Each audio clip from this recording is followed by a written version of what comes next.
I remember the sting of that night as if it were branded into my skin. My 35th birthday, a celebration carefully orchestrated not for me, but for them, for the Harringtons, for their legacy, for their endless performance of perfection. The chandeliers glimmered like stars suspended above the Boston harbor, the terrace filled with polished smiles and predatory eyes, and then in front of all those people my husband slapped me so hard I fell against the marble floor. For 3 heartbeats there was silence, every camera phone still raised, every polished guest frozen. But what no one expected, least of all Victoria Harrington, my mother-in-law, was that I laughed. My name is Elise. I am a Harvard Law graduate. A defense attorney, once proud to stand in courtrooms and protect corporate giants from ruin. To the world, I was the perfect addition to the Harrington dynasty, poised, intelligent, devoted to my husband James, the golden heir of one of New England's oldest fortunes. But behind that facade, I was something else entirely. I was a woman living in shadows, documenting every lie, every manipulation, every crime that pulsed beneath their flawless surface. I wasn't always this calculating. When I first met James 6 years ago, he was charming, alive, magnetic. He teased me about my long nights at the office, coaxed me away from briefs and depositions with the promise of laughter, of warmth, of love. I believed him. I believed in us. But slowly I began to notice the shifts, the way his mother could whisper in his ear and drain the light from his eyes, the way he would return from family meetings colder, more mechanical, less himself. At first I told myself it was stress. The burden of carrying the Harrington name, of preparing to inherit an empire. But then the discrepancies appeared. Numbers buried deep in financial ledgers that didn't add up. Shell companies sprouting in jurisdictions notorious for secrecy. Strange payments labeled as behavioral maintenance. And James, my husband, sitting for hours in vacant silence after visiting a man his family called a therapist. It was the night I saw him staring blankly at a video his cousin had sent that I realized something deeper was happening. His face slack, his movements rigid, his responses rehearsed. That was the moment I began my secret investigation in earnest. 3 months later, I discovered the surveillance cameras hidden throughout our Beacon Hill brownstone installed, so Victoria claimed, for our safety. But they weren't just for safety. They were for control, for observation, for ownership. I found them all, every tiny lens disguised in the molding and fixtures, and I didn't destroy them. I fed them loops of routine activity, crafted illusions of normalcy, while I built a hidden archive of truth. Behind the wall of my walk-in closet, I created a sanctuary. Hard drives, burner phones, encrypted files. It was my fortress, my insurance, my weapon. I documented everything: transfers to offshore accounts, recordings of family gatherings, where they spoke openly of conditioning. James' notes on the subtle physical triggers that could reduce my husband to a puppet. Every discovery made me sick, but it also hardened me. The Harringtons thought they had chosen the perfect daughter-in-law, loyal, discreet, compliant. They had no idea they had invited a woman trained to expose liars into their home, and still I played my role. The smile, the gratitude, the polished presence at every charity gala. Victoria paraded me like a prized thoroughbred, her perfect daughter-in-law, who fits seamlessly into Boston's elite. But beneath the designer gowns and practiced expressions, I was dismantling them piece by piece. The irony is not lost on me now how the same skills that made me a formidable corporate defense attorney became the very tools I used to build the Harringtons' destruction. I compartmentalized. I gathered evidence. I perfected my mask. And I waited. On the morning of my birthday, James kissed my cheek with lips gone cold. "Happy birthday, Elise," he said, the words hollow, rehearsed. His eyes, once so full of mischief and warmth, were vacant again like glass marbles. I studied him, searching for the man I had loved. But all I saw was Victoria's automaton. Later, as I dressed for court that day, I slipped into a crimson Dior gown, instead of the blue Valentino Victoria had ordered me to wear. A small rebellion, a silent declaration of war.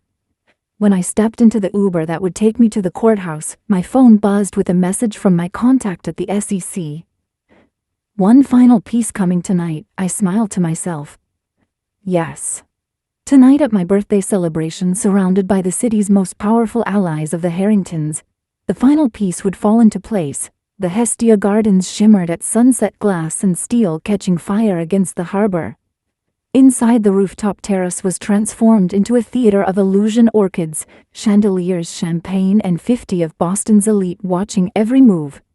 Victoria greeted me with her perfumed embrace, her voice honeyed, but her grip on my shoulder sharp as claws. "Blue would have complimented James better," she whispered from my ears alone. I smiled back, unyielding crimson like blood against her command. I knew then what was coming. The gifts, the speeches, the announcement. The trap was set. But so was mine. The air that night was thick with orchestration. Every smile choreographed, every gesture rehearsed. I walked among them, these men and women of power, senators, judges, commissioners, faces that appeared in glossy magazines and sat on boards of influence. They surrounded me, toasting me, praising me, but not one of them was truly here for me. They were here because Victoria Harrington had summoned them. This was her stage, her audience, and I was meant to be the centerpiece in her performance. Yet I watched her as carefully as she watched me. Her laughter rang out at calculated intervals, her eyes scanning me with the precision of a predator.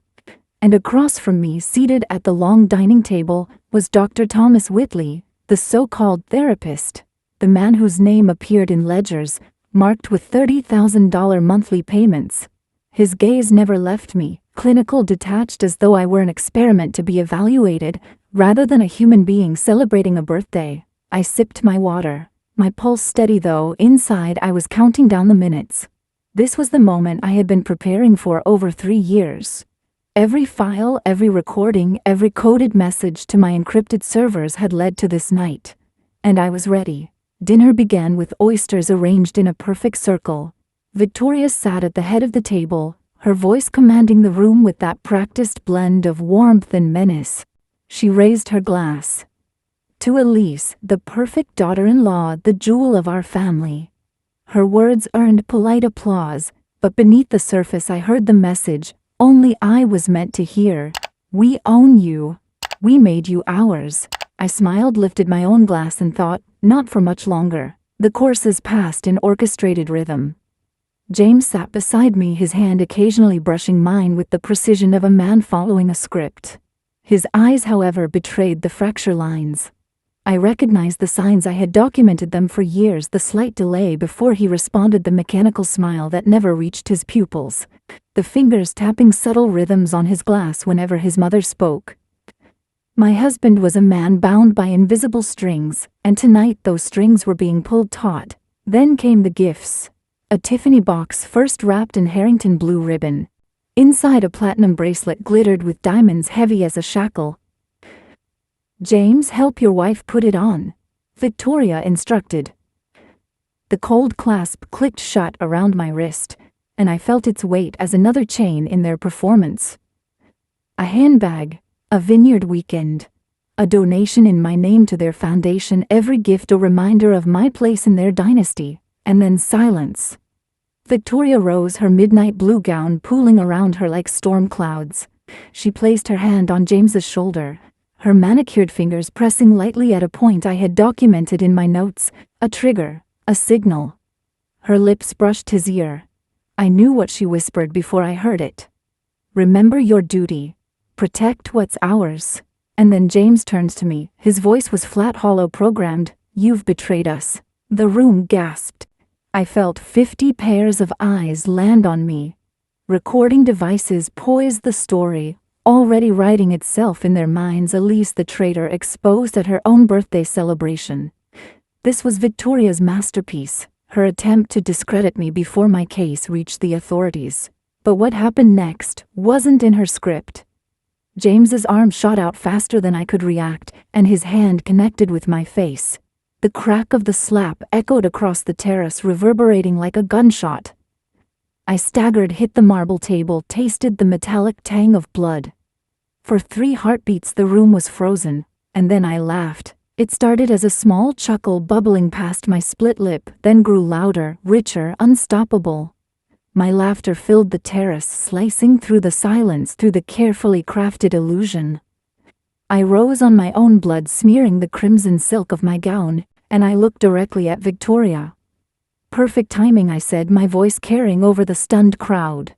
"You couldn't have scripted it better." The confusion in her eyes was brief but telling. This wasn't how she had envisioned the scene. Her perfect narrative, obedient son, guilty wife, was fracturing. She tried to recover, snapping at James. "Help your wife up, she's unwell." But James didn't move. He stared at his hand as though it were foreign to him, horror dawning in his eyes. The programming was faltering. Cracks were forming in the walls they had built inside his mind. I dabbed my lip with a napkin, leaving a crimson bloom, like a flower in the fabric. "You should all check your phones," I told the guests, my tone calm, almost conversational. "You've just witnessed a perfect demonstration of the Harrington conditioning program. The same program I've spent years documenting. And then it happened, the first chime of a news alert, then another and another." Heads bent toward glowing screens as my dead man's switch triggered. The moment the GPS in my phone registered the violent impact, every file I had collected, thousands of documents, recordings, photographs, was sent to the SEC, the FBI, and the Boston Globe.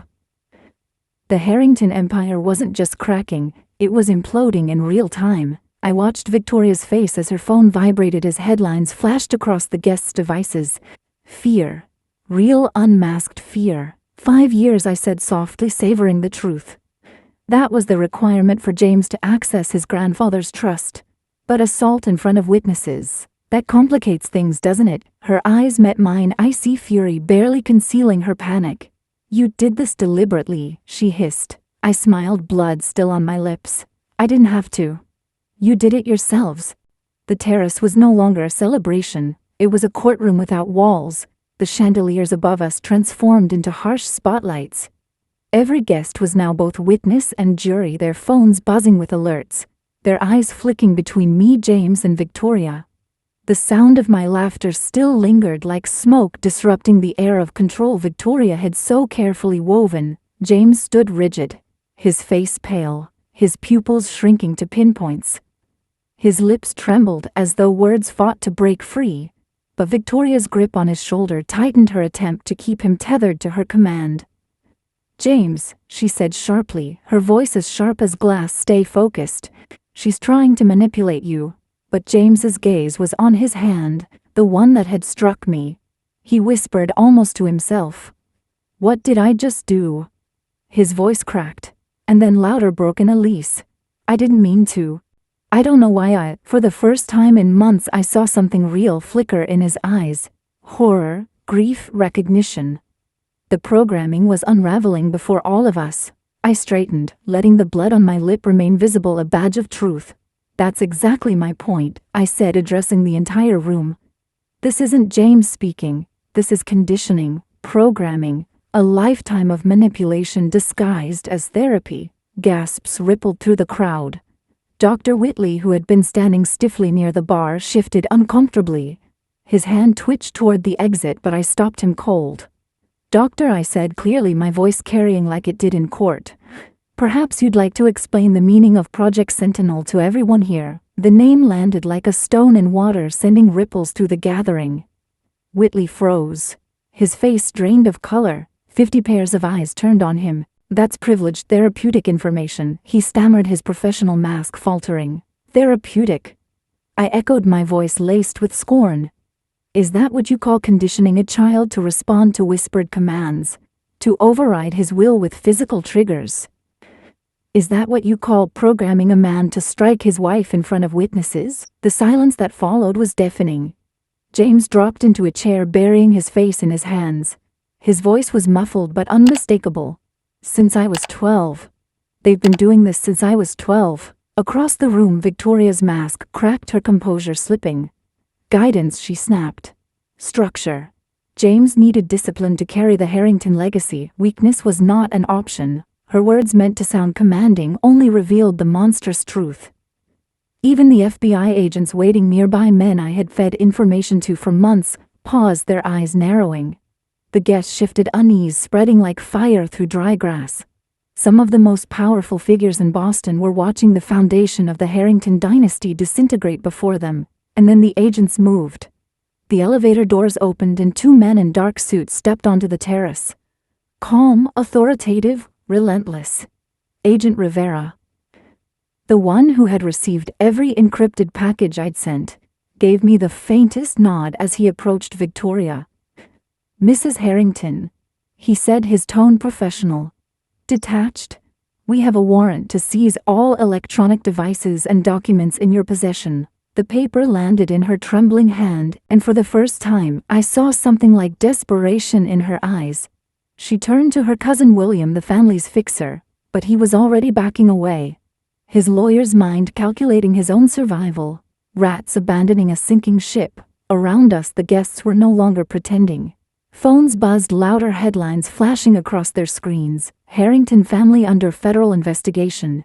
Massive fraud, psychological manipulation alleged. Judge Holloway, pale as parchment, spoke urgently into his phone. Senator Prescott's wife tugged at his sleeve, whispering furiously. The room was splitting, alliances cracking, fear replacing loyalty. Victoria raised her voice above the chaos, her pitch climbing. "This is a misunderstanding. A family dispute being tragically misrepresented." Her eyes searched the crowd for allies but found none. Even the police commissioner, once her dinner companion, shook his head. "Best if we speak tomorrow." Through counsel. The abandonment had begun. Meanwhile, James lifted his head, his face streaked with something rawer than I had ever seen, anguish.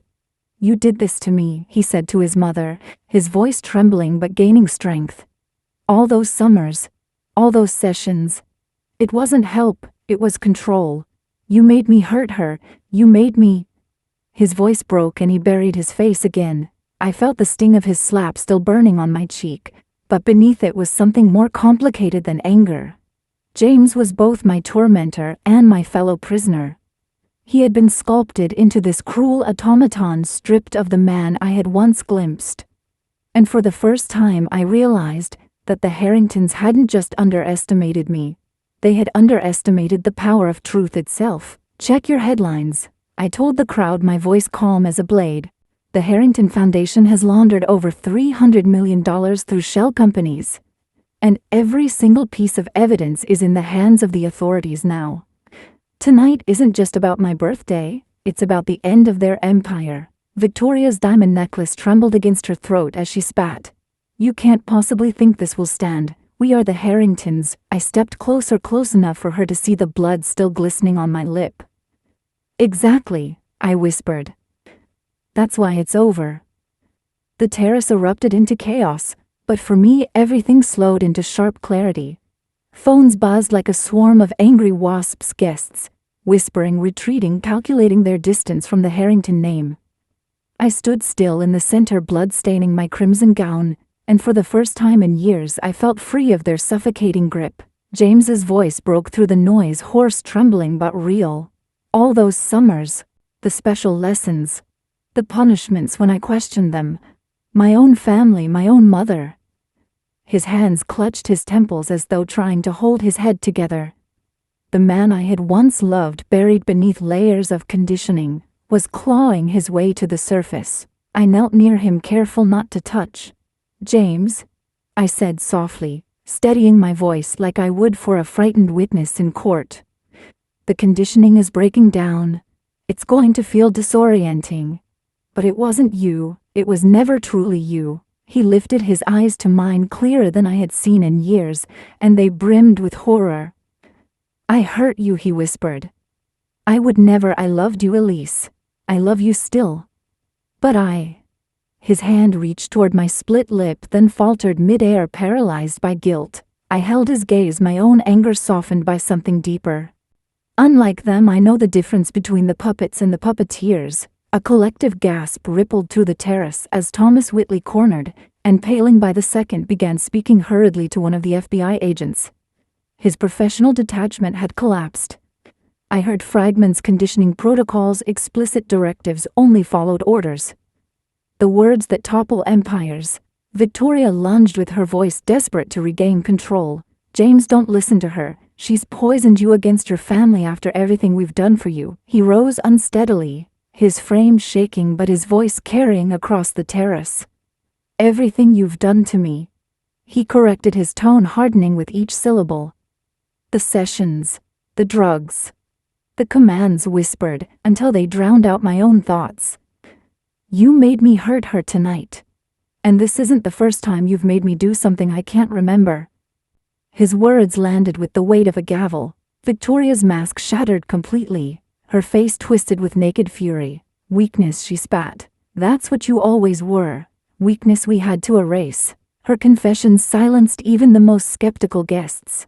It was all unraveling now, not just in files or news alerts, but in flesh and blood before their eyes. The agents moved in closer. Rivera presented the warrant again, calm and steady. "Mrs. Harrington, we will need you to surrender your devices immediately. Interference at this stage will only add to the charges." She tried one last desperate move, raising her voice to the scattering guests. "This is family business. We settle our own affairs. Don't be deceived by this vindictive woman's theatrics." But no one moved to support her. Not the commissioner, not the senators, not the judges who had once toasted her power. Their eyes were downcast, their loyalty already recalibrating for survival. Meanwhile, James was trembling but resolute. "You told me love was weakness, that compassion was weakness. But I see it now." His eyes found mine, wet with tears, trembling with guilt. "The only weakness was letting you turn me into your weapon." For the first time in her life, Victoria looked afraid. The elevator doors slid open again. More agents, more law enforcement. Blue and red lights washed across the glass walls of the terrace, reflecting in the harbor below. Boston's elite, once complicit in the Harrington myth, scattered like shadows at dawn. I turned slowly in place, taking in the scene: the collapsing dynasty, the trembling sun, the matriarch clinging to a sinking throne. This was what I had waited years for.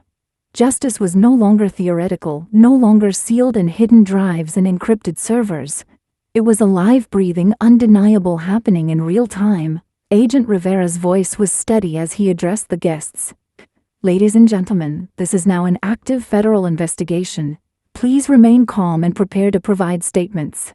Anyone attempting to leave will be detained." The power shifted instantly. What had once been Victoria's empire was now a crime scene. And in that moment, standing there bloodied but unbroken, I understood the depth of what I had done. This wasn't just revenge. It wasn't just exposing corruption. It was a reclamation of truth, of freedom, of myself. James looked at me, his voice breaking one last time.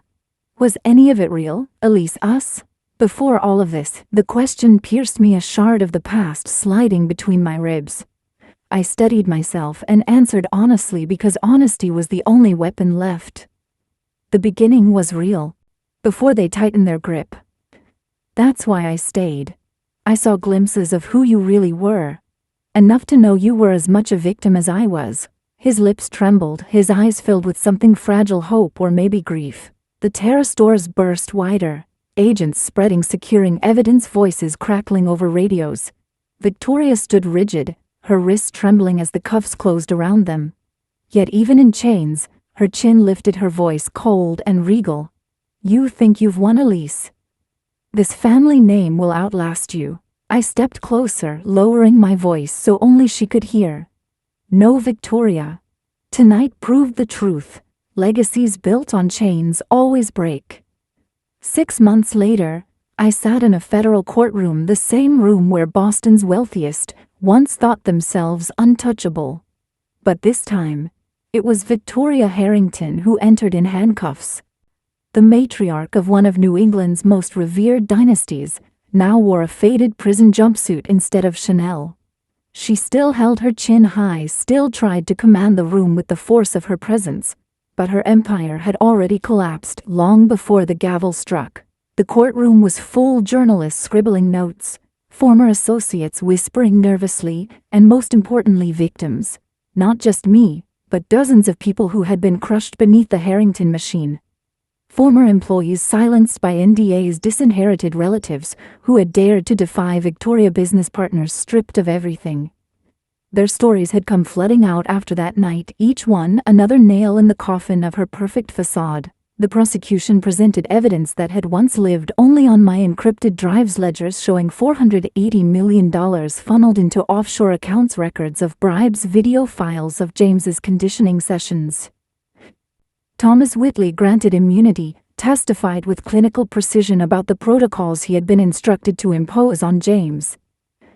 The jurors sat pale and wide-eyed as the truth unfolded. And James? He was not here. He had been transferred to a treatment facility specializing in deprogramming victims of psychological manipulation. His role was complicated, both perpetrator and victim, both enforcer and prisoner. I visited him once a month, always unsure what version of him I would find: the broken man tormented by guilt, or the boy who had once wanted to study literature instead of finance. Each time he asked me the same question: who am I? If I was never allowed to choose, I never had an easy answer. But I told him the truth as I saw it. The fact that you're asking means you're becoming yourself at last. For me, life had already shifted. I resigned from Caldwell and Pierce. I could no longer defend corporations after seeing how power warped the human soul. Instead, I founded the Cognitive Liberty Legal Foundation, an organization dedicated to defending victims of coercive control and psychological abuse. The first clients were former Harrington employees who had been bound by impossible contracts.